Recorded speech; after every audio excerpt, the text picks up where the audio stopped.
vos fala Nilson Carvalho, apresentador do programa Papo de Artista, diretamente de Arebeco, Camaçari, Bahia, pela C4 TV Web, TV para 119 países, pela AMI, Aliança Mundial de Emissoras Bogotá, Colômbia, TV RAM de Moçambique e TV Latinidade de Angola.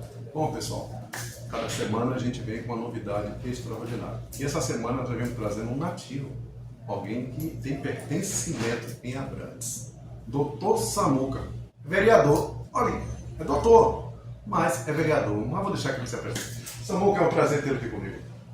Satisfação é a minha, aproveitando o quadro, né, Papo de Artista, e dizer que está entrevistando uma pessoa que tem na sua veia o viés artístico, né? Que beleza! Eu sou músico, antes de ser advogado, de ser vereador, eu sou músico. A primeira profissão que eu tive foi de músico, né? Eu dava aula de música aqui em Abrantes, a maioria dos alunos aqui, dos artistas que tocam cordas, foram meus alunos, tem inclusive Rafael, que toca bateria de cigano, passou também na minha escolinha de música. Tem alguns aqui que já tocam aí na vida aí, que passou por mim.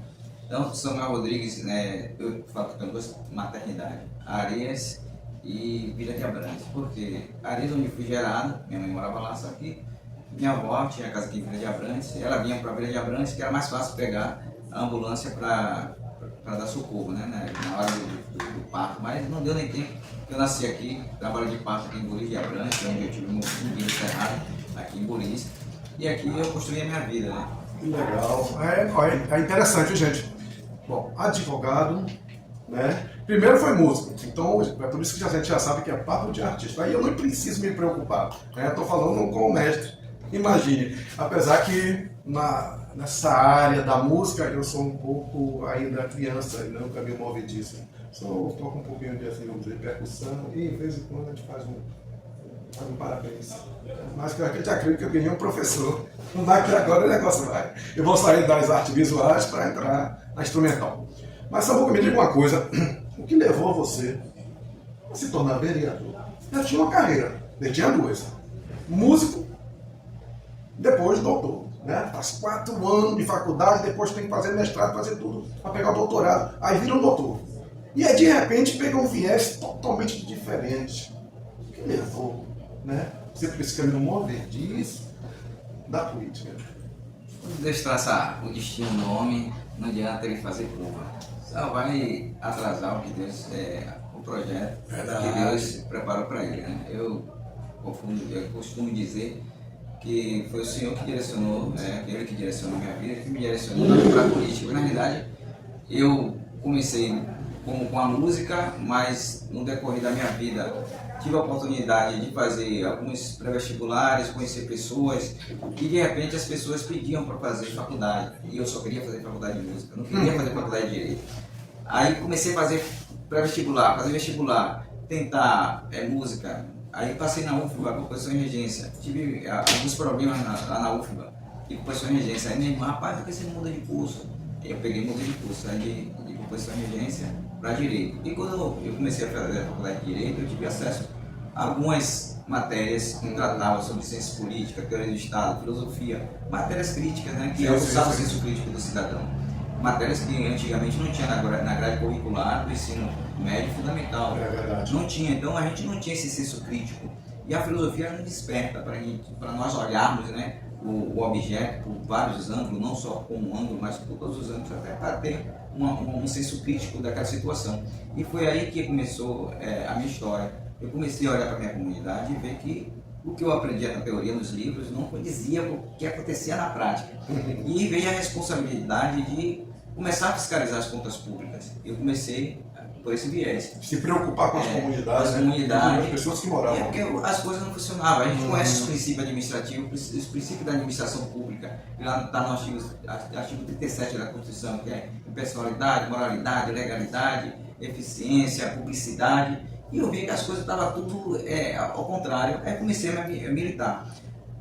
Criei um grupo e a gente fez uma ONG de conscientização política aqui em Abrantes, chamada ONG Bem Viver. A gente trazia ONG Bem Viver. Oh, que beleza! A gente trazia James Pieira, que era um dos sociólogos, que era professor da UFBA, morava aqui em Vila de Abrantes. Aí, como o senhor falou, que a gente tem um senso de pertencimento.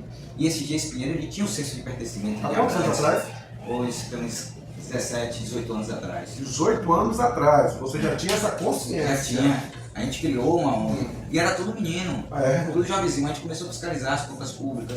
A gente tomou treinamento na ATR, que é a Associação dos Trabalhadores Rurais do Estado da Bahia. Eu tinha um professor de filosofia que ele era advogado de lá da ATR. Aí falou, não, vou conseguir para você poder tomar um curso lá, como fiscalizar as contas públicas, como participar da gestão pública, mesmo sendo cidadão. E aí eu comecei a minha história e comecei a militar. Fiz várias manifestações, muitas manifestações aqui de Abrantes, contra o pedágio, contra as gestões que não davam o direito de serviços essenciais como saúde, que às vezes interrompia, ficava 3 meses sem serviço. A gente sabe que o serviço essencial ele não pode ser postergado nem interrompido. Verdade. Ele tem que ter uma continuidade, né? E aí aqui em Abrantes tinha essa questão que chegava outubro, suspendia os exames, aí só voltava depois de carnaval os exames médicos aqui em Abrantes. E eu comecei a minha história de militância. E você sabia por que tinha essa suspensão? Na realidade, muitas gestões fazem isso. Ela suprime os contratos. Chega outubro, aí começa a desculpa, não tem mais contrato. A corda sempre quebra pro lado mais. Não tem mais contrato, aí só, porque o contrato já superou, agora só ano que vem, quando a administração renovar os contratos com as empresas que são prestadores de serviço, aquelas que têm convênio com a prefeitura, um laboratório que precisa ter convênio com a prefeitura, porque não tem mais em tal laboratório, precisa renovar o contrato, e aí só ano que vem, e o ano que vem aqui na Bahia você sabe que só começa depois de carnaval. Então o que acontece? Isso acontecia todo ano, e aí eu ia pra frente, voltava. Eu tenho foto com o nariz de palhaço, o pessoal até fala isso, tem hoje de jaleco, e o pau quebrava aqui em Abrantes, tocava fogo, chamava TV, emissora, Record, SBT aqui pra Abrantes. Tem várias imagens, você volta pra ir lá no Facebook e ver lá. Pessoal, nós estamos em papo de artista, sabe que papo de artista é liberado, né? É papo de artista, o homem é um artista, então eu nem preciso perguntar, ele já está falando. Aí você começou com toda essa carreira, né? Começou meio na militância e tudo mais, viu a necessidade de passar do lado do pré-vereador, né? Porque primeiro é o pré-vereador. Você foi se preparando, foi uma dificuldade, que até hoje tem uma dificuldade, temos muita dificuldade, graças a Deus estamos com um governo municipal que tem lutado, né, para poder diminuir essa necessidade. Nós vimos que foi muitos anos que ficava aí, né? Muitos anos as coisas foram encostando embaixo do tapete, e chega uma hora que a gente, você pontuou muito bom, esse pedágio. Sabe o que eu vejo? Uma coisa absurda, sabe? Eu moro em Arebeck. Para vir aqui eu tenho que pagar pedágio. Se eu vim dar um socorro, eu pago pedágio na ida e pedágio na volta. Né? Se não tiver também dinheiro, morreu a pessoa, né? Querendo a mente, não posso levar você não, porque isso não poderia, né? Lá na frente ser estudado, porque esse ano é ano de política, né? A Câmara dos Vereadores não poderia também entrar com algum recurso, fazer alguma coisa em prol do pessoal que mora ali em Jauá, em Areias, que dá para passar andando, né? Mas não sei quem carrega o carro na cabeça. Né? E por que a gente tem que pagar? E é um pedágio mais caro do Brasil. Eu vou falar uma coisa para o senhor. Na realidade, o pedágio da Sereninha é o espinho na carne, na nossa carne. Dói muito mesmo. Como foi o espinho na carne de Paulo, né? Da Bíblia. O que acontece? Só que lá a gente não sabia qual é o espinho, né? Aqui podia ser a cegueira, né? Esse aqui é no bolso. Esse é no bolso. Esse é o espinho na carne que a gente vai levar, porque o município não tem competência em intervir nessa relação. Essa relação é do governo do Estado com a concessionária. É uma concessão de direito direto, que era do prestador do serviço, que era o Estado, e que terceirizou, que deu a concessão para a CLN. Na época, era uma parceria público-privada, por isso o valor tão alto, porque o Estado e o município, o Estado e a concessionária tinham um percentual. O Estado também tinha um percentual nessa concessão. Então, o que acontece? Quando você tem uma concessão, uma parceria público-privada, que o Estado também entra com a contrapartida, o Estado também tem que ser favorecido. Sim. Por isso o valor desse pedágio era alto, porque a concessionária tinha que tirar a contrapartida dela.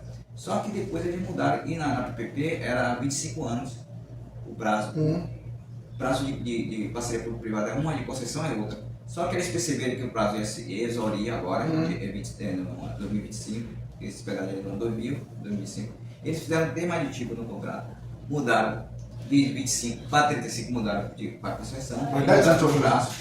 Não só isso, esses caras é de uma maldade tão grande que ele vai mudando. E engraçado que ele só muda o prazo, viu? Do contratual. Já está em 2050 já Já morri. esse pedágio. Já morri, tô com 63 anos, tô lascado. Tá lascado. Me lasquei. Eu tô pertinho. Você também tá junto, viu, doutor? Eu falo que se esse pedágio fosse instalado na época que eu tinha consciência política, no ano de 2005 para 2008, seria diferente. A gente ia praticamente tocar fogo aqui em Abrantes, mas esse pedágio não ia sair, né? Eu te garanto que não ia sair, não. Como a gente fez aqui. Só que é o seguinte, naquela época eu era menino, eu até respondendo esse aproveitando esse bate-papo, eu fui candidato em 2008. Em 2008 eu já era candidato aqui em Abrantes. Tive 396 votos. 2008, imagina, 2008. Eu era menino. Então assim. Mas não pense que era menino, não, já tá com quase minha idade.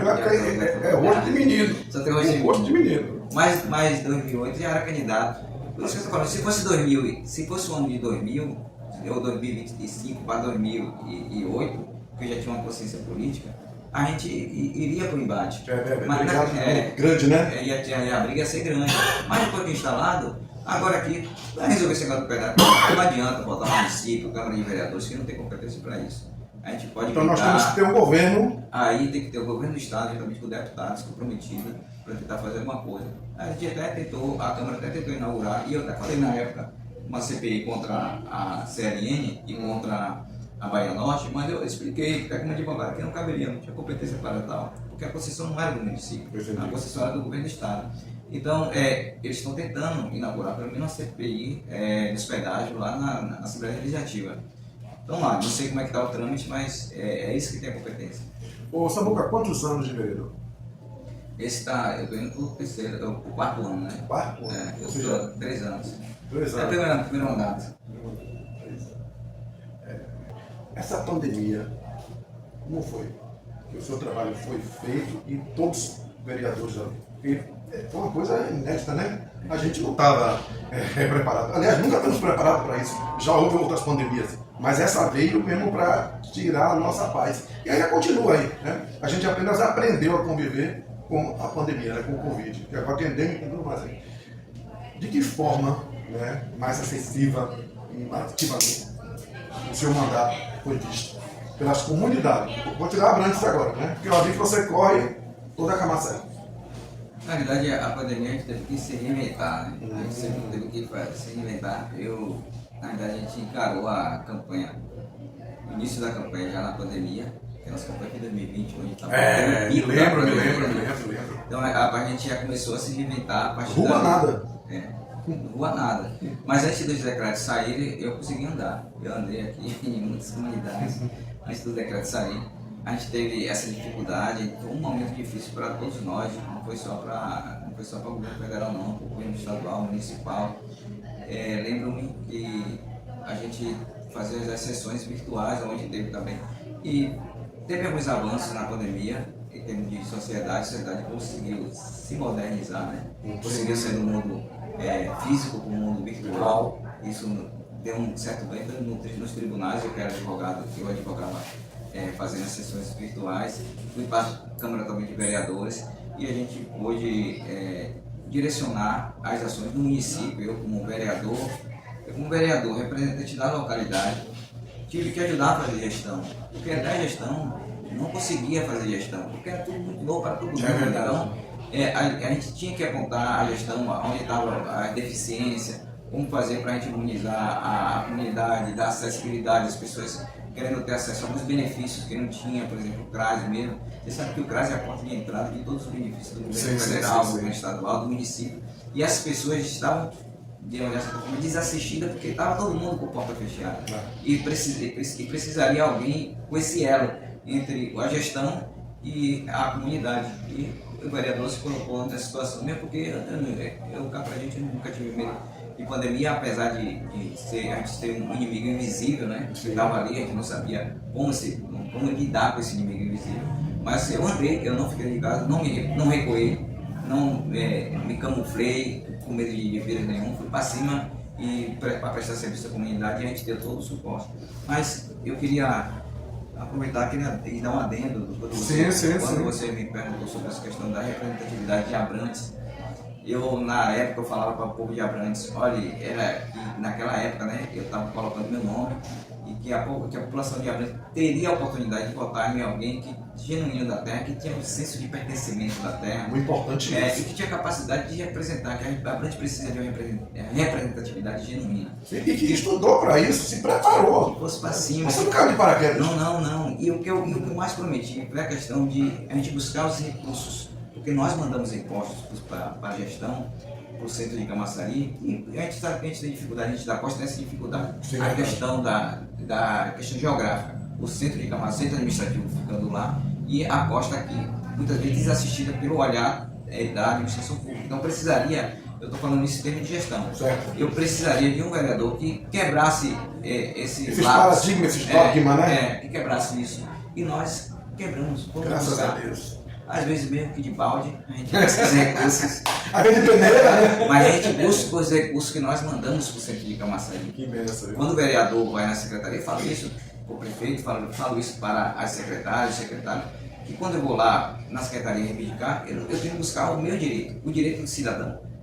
Nós contribuímos com os impostos, nós queremos o retorno em benefício para a comunidade. Então, isso as pessoas entenderam, a população de Abrantes entendeu que essa é uma das características do vereador, de buscar na gestão. Eu tenho uma parceria com o prefeito Aguinaldo.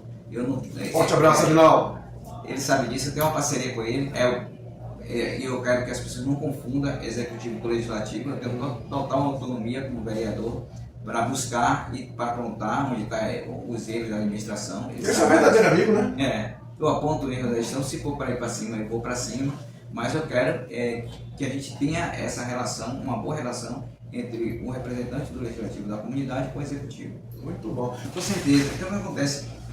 Eu trabalho todos os dias exaustivamente e falar com meus assessores, não podemos parar. Para no quarto ano nós não estarmos sendo ressachados pela comunidade, que sumiu. Não tem uma pessoa. Os meus opositores podem criar qualquer desculpa aqui em Abrantes, qualquer desculpa para tentar me atingir, menos que o vereador sumiu. Se o cara começar dizendo que o vereador sumiu da comunidade, você já vê que ele está com meias verdades. Entendeu? Porque meias verdade é pior que mentira. Sim. Então você já vê cria assim, uma dúvida na cabeça das pessoas. Eu não convivo com você 24 horas. 24 horas. Então o que acontece? Eu trabalhei exaustivamente, eu até coloquei informativo agora para a comunidade durante os 3 anos de mandato, justificando também o meu mandato, que todo ato da administração Suas ações, tem que ter a publicidade é o último ato de validade, até para dar validade também ao meu mandato, tem que ter a publicidade desses atos, apesar que eu publico através de Instagram, tem o site da Câmara, tem a TV Câmara, tem o site da Câmara, mas era necessário colocar esse informativo na rua, mostrando que alguns enfrentamentos que eu fiz, a exemplo do governo, contra o governo estadual, que anunciou 4 bilhões para a reforma de escolas, construção de escolas, e não ia destinar para Abrantes. O pessoal da gestão do PT, sabe, tem que falar, né? A gestão sabe que foi um embate doido lá na Câmara, de eu trazer essa escola estadual para a Grande Abrantes, que não viria. Prova eu tenho os anais da Câmara, eu discussando no debate com o vereador Tagner, e quando o próprio Tagner dizia que não teria como trazer para Abrantes, porque só teria 2 escolas em Camaçari, uma para Monte Gordo, outra para Camaçari Centro, e eu apontava que não era justo, porque Vila de Abrantes ser um distrito que inaugurou o município de Camaçari e tinha uma escola emprestada do município, uma escola pequena para o governo do estado, onde funcionavam 2 anexos, um aqui e um em Icatu de Abrantes, porque não comportava um colégio tão pequeno, e era inadmissível aceitar o governo do estado anunciar 4 bilhões, que foi 13 bilhões, ele anunciou 4, mas foi 3 bilhões e 500 mil para a construção de escolas estaduais. E Abrantes ficar de fora, e que eu iria apontar quem eram os verdadeiros inimigos de Abrantes, que estava na Secretaria de Relações Institucional e não tinha direcionado um colégio para Abrantes. E aí naquela época eles se sentiram incomodados porque toda a DC Quinto estava batendo, trouxeram o colégio está aí. Graças a Deus está aí. É o governo do estado que está fazendo, parabéns ao governo do estado por estar fazendo o colégio. E a obrigação também. É a obrigação, mas foi o papel do vereador de brigar e apontar, e é esse o papel do vereador. Porque se você não entra na briga, meu irmão, era o só 2 acabou. Só 2 acabou. É isso que a população tem que entender, porque às vezes as pessoas tem que ver, tá aí, ó. Tá aí, sendo colégio, senhor colégio, as pessoas falam assim, mas não é competência do vereador fazer. Não é competência do vereador, nunca foi. A mesma força de ter uma indicação do vereador pro gestor do município, é a mesma força que tem pro governo do estado, que tem pra União. é a mesma força. Por que eu falo isso que é a mesma força? Porque o governo do município faz se quiser. Verdade. Eu aponto para Erinaldo a construção de uma UPA. Erinaldo vai fazer se quiser, porque é ato discricionário dele. Eu aponto para o governo do estado a necessidade de fazer um hospital aqui no distrito de Abrantes. O governo do estado vai fazer se quiser, porque é ato discricionário dele. O vereador não tem poder de execução, ele tem de indicação. Eu, como representante, e aí eu até falo, pega a etimologia da palavra vereador. Você vai ver que na construção da palavra vereador, você vai ver que vem de verear. Aquele que abre veredas, que encontra caminhos.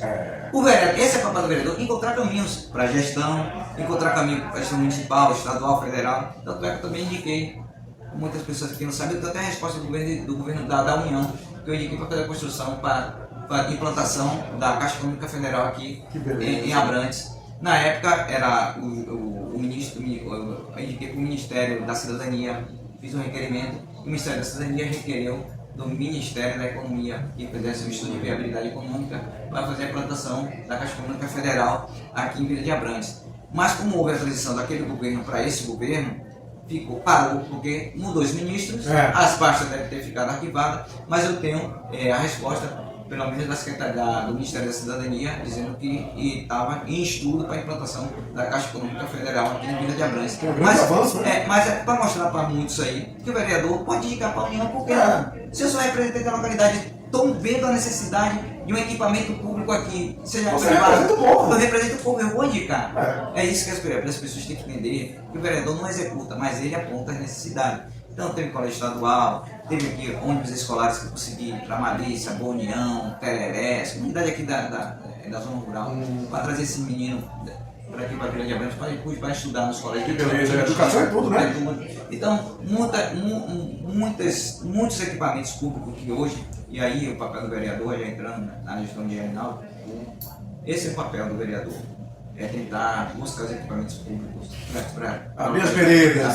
Abrir as veredas. E mostrar que pode ser aberto aqui. Pode ser aberto. Está tudo fechado, mas pode abrir. Tanto é que durante a pandemia, você falou na pandemia aí, eu tive que fazer várias intervenções, como eu falei, entre o governo municipal e até a empresa pública, que queria fazer readequação contratual, porque antes da pandemia os insumos era um valor, daqui a pouco os insumos aumentaram, que muitos desses insumos são importados da China. Com isso, o cimento já tinha aumentado, o bloco já tinha aumentado. Nem se fala. E aí, essa eventualmente passou para R$1.000, e aí as empresas fez? Paralisaram o contrato.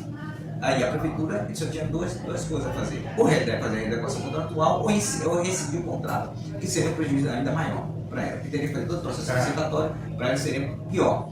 E aí, onde atuou o papel do vereador para fazer essa conciliação entre as empresas, entre o município, para que desse continuidade à obra. Então, muitas obras que estavam paradas antes da pandemia, bem antes da minha legislatura, deu continuidade através da minha intervenção junto às empresas. Mas também você é advogado, né? Quer dizer, o cidadão sabe transitar, entendeu?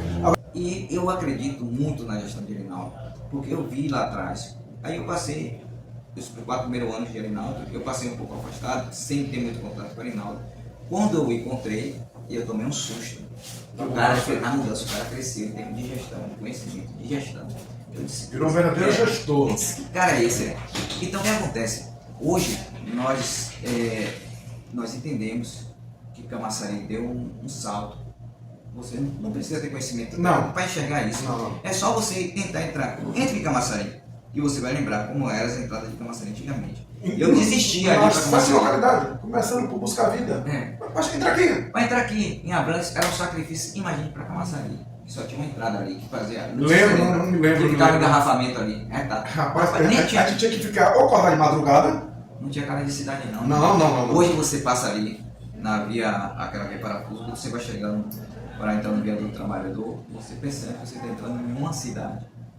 Verdade. Uma cidade desenvolvida. Porque se você for olhar as outras cidades, nossas cidades vizinhas, não. ela tem toda uma característica de interior. Tá lá atrás ainda. Tá lá atrás. As características físicas e geográficas, você vai ver que é de interior. Camaçari é uma cidade pujante, uma cidade que tem se colocado no crescimento da metrópole. Então o que acontece? Isso que deu essa cara foi Erinaldo. Se você vir para a Costa nunca teve esse investimento que teve agora.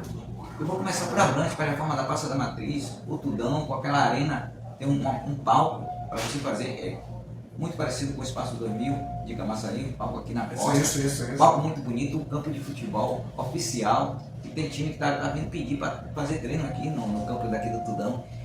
Se você for para Jauá nunca teve aquele olhar que a gestão está tendo, fez uma praça, uma senhora praça, que se você for naqueles banheiros ali que tem ali na Praça de Jauá, são banheiros de shopping. Você precisa entrar naquele banheiro para você ver a qualidade, veja a qualidade do material que foi feito a Praça de Jauá, você vai ver foi um investimento alto. Aí você vai para casa, para Catu de Abrantes, Jacarezinho. Eu sempre falo isso aqui, isso estou falando demais, Fique tranquilo, nosso tempo estava se esgotando. Jacarezinho, pronto, vai ser rápido. Jacarezinho, a comunidade aqui, ela não é considerada quilombola, mas se você entrar na comunidade, você vai ver que a comunidade tem um viés quilombola. Sim. Jacarezinho, Catu de Abrantes, se você for olhar para ver se você vê a presença, como é que você percebe a presença do poder público? Através dos equipamentos. Verdade. Se não tem os equipamentos, primeiro tem que ter o serviço. O poder público está dizendo, estou ali. Eu quero saber que você falar dessa sucessão. Vou chegar lá. Eu estou falando toda essa propedêutica para dizer por que eu acredito na sucessão. Aí você vai para Jacarezinho, tem lá, o Reinaldo vai entregar agora a creche a Jacarezinho. O Jacarezinho não tem um equipamento público, você não vê o poder do Estado, você não vê a presença do Estado através dos equipamentos. Mas agora, através do governo Reinaldo, você vai ver a presença do poder público dentro da comunidade de Jacarezinho. Gente, nós estamos para 119 países e o nosso programa ele é sempre copiado. Né? Ele é transmitido, nós usamos a inteligência artificial, então quem está nos Estados Unidos assiste em inglês. Quem está na França vai ouvir em francês. Né? Olha que beleza, né? Quem está no Japão vai ouvir em japonês. Quem está no Egito, em aramaico, veja que... E com certeza, essa aula que você está dando aqui vai ser copiada, porque muita gente copia, porque o pneu já foi inventado. Eu só tenho que adaptar o meu carro. Não precisa inventar pneu. Né? Então, ele está dando uma aula aqui. Com certeza nós teremos outros programas para a gente estender essa série. Né? Como você vê essa vinda de Flávio Matos, essa continuidade, para a gente finalizar. Para finalizar, por tudo que eu falei, dos investimentos que foram feitos aqui na costa, que foi feito em Camaçari, a gente aprova a gestão do prefeito Reinaldo, viu que deu certo e que precisamos dar continuidade, E para dar continuidade, o nome que mais se adequou, está habilitado, é de Flávio Matos. Então é por isso, até porque nós conhecemos também a história de Flávio Matos, é um presidente da Câmara, conviveu comigo durante esses 3 anos, aprendi a admirar as características de Flávio. Flávio tem uma coisa que eu gosto muito, que é cuidar de gente. Ele falou assim, Muca, você tem que investir em pessoas. Então, quando eu ouço isso de uma pessoa, eu também tenho que estar preocupado com a comunidade, investir nas pessoas. E é isso que o gestor público tem que fazer. Tem que pegar a receita pública, o recurso público, para investir em gente, investir nas pessoas. Por isso eu acredito na pessoa de Flávio Matos e por tudo que eu falei, eu acredito que a população, não só da costa, mas da indústria de Camaçari, vai dar mais uma vez a oportunidade a Reinaldo a fazer o sucessor, para que venhamos a dar continuidade, né, a essa gestão que deu certo, que muito deu certo, e é por isso que eu acredito na sucessão de Reinaldo com Flávio Matos, mesmo porque nós temos os melhores quadros de representatividade dentro do governo de Reinaldo. Se você for olhar para Catu de Abrantes, você vai ver Dedéu lá em Abrantes, que tem uma representatividade muito forte. Se você vir para aqui para a de Abrantes, você vai ver o Dr. Samuca, o pai do Senhorinho, e o Van, que tem uma representatividade muito forte. Se você for para Arias, você vai ver Mar de Arias com uma representatividade muito forte. Se você for para Alemberg, e assim, vai ver bem de esquerda com a representatividade muito forte. E se você for olhar nos 4 cantos de Camaçari, onde estão os maiores quadros representativos da população, não tem como dar errado. Né? Meu amigo Samuca, faça suas considerações finais, porque senão eu que vou ser demitido. Valeu. Tem um corte aí? Tem uma pausa aí? Pode jogar duro. É porque eu tô confundindo o seu nome. Nilson Carvalho, né? Nilson Carvalho, eu tava com a Nilson Carvalho. Você é meu amigo também. Nilson Carvalho. Então, Nilson, por isso que eu falei, tem um corte para fazer um corte. Queria agradecer a Nilson Carvalho por esse canal, por me dar essa oportunidade de chegar até a sua casa, chegar à casa do cidadão, aí em todos os países. E a minha amada Abrantes, né, a minha querida Abrantes, que eu amo muito, tenho essa questão do senso do pertencimento, a costa de Camaçari, que eu também defendo com muito afinco a costa de Camaçari, a gente vai buscar os recursos. Então, eu só quero agradecer por vocês ter esse canal e levar a minha imagem a muitas pessoas que não conhecem o nome do Dr. Samuca, mas não conhecem a imagem do vereador Dr. Samuca, que tanto defende Aposta de Camaçari, Filha de Abrantes. E muito obrigado. E estou disponível para a próxima, a gente fazer um bate-papo ainda mais equitado ainda. Tá certo. Ó, bem, pessoal, outro dia eu vi uma frase interessante no livro, não me lembro do livro. Ele disse: não adianta você ter um diploma se você não sabe cuidar do humano. Quem sabe o que planta, não tem medo da colheita. Parabéns, doutor Samuca. Eu que agradeço, Nilson. Obrigado por esse bate-papo, papo de artista, verdadeiro papo de artista. Bom, aqui nós ficamos pela C4 TV Web TV. Um forte abraço, na próxima semana nós estamos juntos. Eu, daqui, com o doutor Samuca, diretamente para o mundo. Deus abençoe a todos. Amém. Educai as crianças e não será preciso punir os homens. Pitágoras, filósofo e matemático grego. A educação tem raízes amargas, mas seus frutos são doces. Aristóteles, filósofo grego. É no problema da educação que assenta o grande segredo do aperfeiçoamento da humanidade. Immanuel Kant, filósofo alemão. Venha colocar sua logomarca no programa Papo de Artista e ajude a Associação Beneficente Artes para Todas as Idades, APTI. Pix 19.463.326/1000 ao contrário, dígito 83. Contato DDD 71 98682 7199.